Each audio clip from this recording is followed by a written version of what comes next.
নবী করিম সাল্লাল্লাহু আলাইহি ওয়াসাল্লাম বলেছেন, আমার উম্মতের মধ্যে কিছু লোক এমন আসবে যারা জেনা ব্যভিচারকে হালাল করবে, রেশমি কাসব সিল্কের পোশাক পরা হালাল করবে, মদ খাওয়া হালাল করে ফেলবে, গান বাজনাকে হালাল করে ফেলবে। আলহামদুলিল্লাহ রাব্বিল আলামিন ওয়াসসালাতু ওয়াসসালামু আলা আশরাফিল আম্বিয়া সাইয়্যিদুল মুরসালিন নবিয়িনা মুহাম্মদ ওয়া আলা আলিহি ওয়া আসহাবিহি আজমাইন। সম্মানিত ভাই সব, আলহামদুলিল্লাহ, গান বাজনা শরীয়তের দৃষ্টিতে এর হুকুম কি, এই বিষয়ে আপনাদের উদ্দেশ্যে আমার সম্মানিত কলিগ ইমাম আবুল হোসেন সাহেব ছোট্ট একখানা পুস্তিকা লিখেছেন। আমি এটা দেখেছি।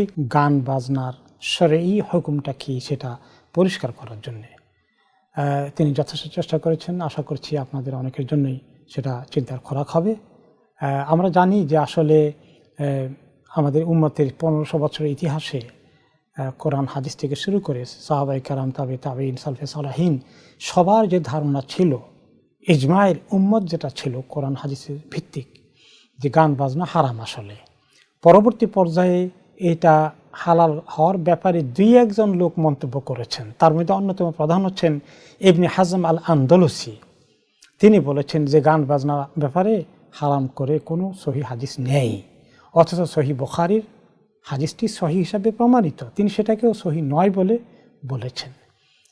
এটা সমস্ত উলামায়ে কেরামের সঙ্গে এই মতের কোনো মিল হয় না। ইবনে হাজম তিনি অনেক একটা চিন্তাবিদ মানুষ ছিলেন, কিন্তু শরঈ নলেজের ওনার সেই লেভেল ছিল না। বিশেষ করে হাদিসে তিনি খুব দুর্বল ছিলেন।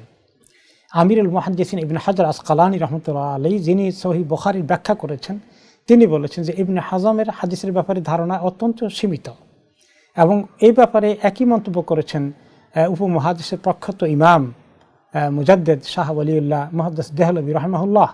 তিনি বলেছেন একই মন্তব্য যে ইবনে হাজমের হাদিসের ব্যাপারে জ্ঞান একান্তই কম। এবং আপনি ওনার এই কথাটা কোট করা হয়েছে, বাংলায় তর্জমা হয়েছে যে বইটা, সেটা হচ্ছে মতবিরোধপূর্ণ বিষয়ে সঠিক সিদ্ধান্ত গ্রহণের উপায়, এই নামে যে বইটা আছে সেখানে আপনি এইটা কোট করা হয়েছে, দেখতে পাবেন যে ইবনে হাজম একটা মন্তব্যটা সঠিক ছিল না। সেখান থেকে কোট করে নিয়ে আখিরি জমানায়, এই জমানায় ইসলামী আন্দোলনের ঘরানার একজন আলেম গান বাজনাকে খুব লাইটলি নিয়েছেন, যার ফলে এটা আমাদের বর্তমানে বেশ প্রায় 5-7-10 বছর থেকে দেখা যাচ্ছে যে ইসলামী আন্দোলনের মধ্যে গান বাজনা যে নাশিদগুলো, যেটা মাওলানা আবুল হোসেন খান বইতে উল্লেখ করেছেন, মল্লিক ভাই থেকে আমরা করে আসি, তার বিপরীতে গান বাজনা যোগ করে দিয়ে এটাকে হালাল করার একটা উদ্যোগ জোরসোরে নেওয়া হচ্ছে। এবং যেটা উম্মতের ইজমায়ের খেলাফ। কোরআন হাদিস সাহাবায়ে কেরাম, তাবেঈনের পরে আইমায়ে মুজতাহিদিন, হানাফি মাযহাবের বড় বড় ইমামগণ, শাফিঈ মাযহাবের, মালিকি মাযহাবের, হাম্বলি মাযহাবের সবার একই বাক্য যে গান বাজনা ব্যবহার করা হারাম, এটা কখনো হালাল নয়। এবং বুখারী থেকে শুরু করে একাধিক সোর্সে সহি হাদিসগুলো এসেছে। বুখারী সাহেবের হাদিসটিকে দুর্বল বড়া জঘন্য অন্যায় মন্তব্য হয়েছে। লা ইয়াকুনান্না মিন উম্মতি কওমুন ইস্তাহিল্লুনাল হিররা ওয়াল হারিরা ওয়াল খামরা ওয়াল মাআজিফ।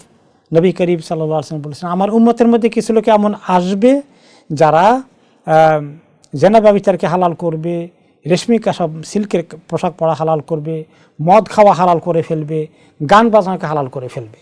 তো এখন গান বাজনাটা আসছে, বাকি তিনটা এখনও আসেনি। আগামীতে উম্মতের মধ্যে এই ফিতনা সেগুলো তো চলে আসবে।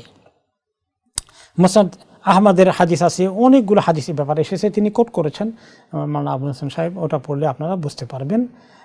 যার ফলে এই ব্যাপারে খামাখাই একটা ডিবেট সৃষ্টি করা হয়েছে, যার কোনো ভিত্তি শরীয়তে নেই। মাত্র 2-3 জন আলেম এইগুলো নিয়ে বই পুস্তক লিখেছেন আধুনিক সমাজে, আধুনিক জমানায়। এর আগে সমস্ত কুরুন উলার, খায়রুল কুরুন কারনি সুম্মাল্লাযিনা ইয়ালুনহুম সুম্মাল্লাযিনা ইয়ালুনহুম, আমার যুগের প্রায় সর্বোত্তম যুগ, তারপরে যুগ তাবেঈনদের যুগ, তারপরে যুগ তাবেঈনদের যুগ, এরপরে যুগের মধ্যে ফিতনা ফাসাদ আসবে। পরবর্তী যুগের কিছু লোকে 2-1 এই ব্যাপারে যে মন্তব্য করেছেন, এটা আসলে শরীয়তে কখনোই গ্রহণযোগ্য হবে না। বরঞ্চ যুগে যুগে সমস্ত উলামায়ে কেরাম একই কথা বলেছেন। আমি একটা কোট করবো, যেখানে যেমন আব্দুল্লাহ ইবনে মাসউদ রাদিয়াল্লাহু আনহুকে যখন জিজ্ঞেস করা হলো গান বাজনার ব্যাপারে, তিনি বললেন, আল গিনাউ ইয়ামবুতু নিফাকা ফিল কলব ফালা ইউজিবুনি। গান বাজনা অন্তরে নেফাক সৃষ্টি করে, আমি কখনো এটাকে পছন্দ করি না। ইমাম ইবনুল কাইয়্যিম রাহমাতুল্লাহি আলাইহি বলেছেন, ফিমান ইসমাউ মিন বাইতিহিল গিনা, যার বাড়িতে গান বাজনা চলে তার বাড়িতে ইসলামী রাষ্ট্রের দায়িত্বশীল ঢোকা উচিত এবং তাকে আটক করে রাখা উচিত, তাকে কোড়া দিয়ে তাকে শাস্তি দেওয়া উচিত এবং যদি সম্ভব হয় তাকে ঘর থেকে বহিষ্কার করে দেওয়া উচিত। ফদল ইবনে আয়াদ রাহমাতুল্লাহি আলাইহি বলেছেন, আল গিনা রুকিয়াতু জিনা, যে তিনি একজন বড় উম্মতের আলেম এবং উম্মতের অনেক বড় আলেম এবং তিনি উম্মতকে তারবিয়া তাজকিয়া দেওয়ার জন্য অনেক কিছু লিখে গিয়েছেন, বলে গিয়েছেন। ফদল ইবনে আয়াদ রাহমাতুল্লাহি আলাইহি বলেছেন, আল গিনা রুকিয়াতু জিনা, যে গান বাজনা হচ্ছে জেনার মন্ত্র, জেনার জন্য মন্ত্রের মতো কাজ করে। এরপরে এইভাবে আপনি দেখবেন যে বড় বড় আইমাই কেরাম একই কথা বলেছেন। ইমাম অথবা খলিফা ওমর ইবনে আব্দুল আজিজ রহমতুল্লাহ আলাই ওনার বাচ্চাদেরকে টিচ করার জন্য, তখন তো এইভাবে ফর্মাল স্কুল মাদ্রাসা ছিল না, পার্সোনাল টিচার রেখেছিলেন তিনি ঘরে। তিনি ওনার টিচারকে লিখিতভাবে দিলেন যে আমার বাচ্চাদেরকে যে তুমি পড়াবে তোমাকে আমি কিছু অ্যাডভাইস দিচ্ছি। লিয়াকুন আউয়ালা মা ইয়াতাকিদুনা মিন আদাবিকা, তুমি যে তাদেরকে আদব এলেম দিন শিক্ষা দিবা, প্রথম কাজ তুমি কি করবা জানো? বগদুল মালাহি আল্লাতি বাদউহা মিনাশ শাইতান, যে গান বাজনা এবং এই আনন্দ ফুর্তির ইনস্ট্রুমেন্ট যেগুলো আছে এগুলোর ব্যাপারে আমার বাচ্চাদের মনে তুমি ঘৃণা পয়দা করবা, তারা যেন এগুলোকে কখনো আকর্ষণ অনুভব না করে। এই তারবিয়াত তালিম তোমার 1 নম্বর কাজ হবে। প্রথম কাজ, প্রথম শিক্ষা হলো এটা। আল্লাহ তিবাদুহা মিনাশ শাইতান, যেই কাজটা গান বাজনার যন্ত্রপাতিকে আকর্ষণ সৃষ্টি করে দেয়, এটা হচ্ছে শয়তানের কাজ। আকিবাতুহা সাখাতুর রহমান, আর এর পরিণতি হচ্ছে আল্লাহর অসন্তোষ নাজিল হবে যে ব্যক্তি এগুলা চর্চা করে। ফাইনহু বালাগানি আনিল সিকাতি মিন আহলিল ইলমি, আমার কাছে আমাদের পূর্ব জামানার তাবেইন সাহাবায়ে কেরামের কাছ থেকে যে নলেজ এসেছে, আন্না সাউতাল মাআজিফ ওয়াল ইস্তিমাল আগানি ওয়াল লাহজ বিহা ইউমবিতুন নিফাকা ফিল কলবি কামা ইয়ামবুতুল উশবু ফিল মা, যে এই গান বাজনার চর্চা করা, শোনা, এগুলা প্র্যাকটিস করা, এই গান বাজনার বিষয়গুলো নিয়ে এগুলো অন্তরের মধ্যে নিফাক সৃষ্টি করে, মুনাফিকি সৃষ্টি করে। যেভাবে পানি পেয়ে গেলে সেখান থেকে গাছপালা বেড়ে উঠে, উদ্ভিদ গজে ওঠে, সেইভাবে গান বাজনার কারণে অন্তরের মধ্যে নিফাক সৃষ্টি হয়ে যায়। এইভাবে করে অনেক প্রচুর কোট করা আছে, যেটা এই বইতেও আপনারা পাবেন, মাওলানা উল্লেখ করেছেন। আমি আশা করছি এটার কারণে আমাদের অনেক কিছু ক্লিয়ার হয়ে যাবে।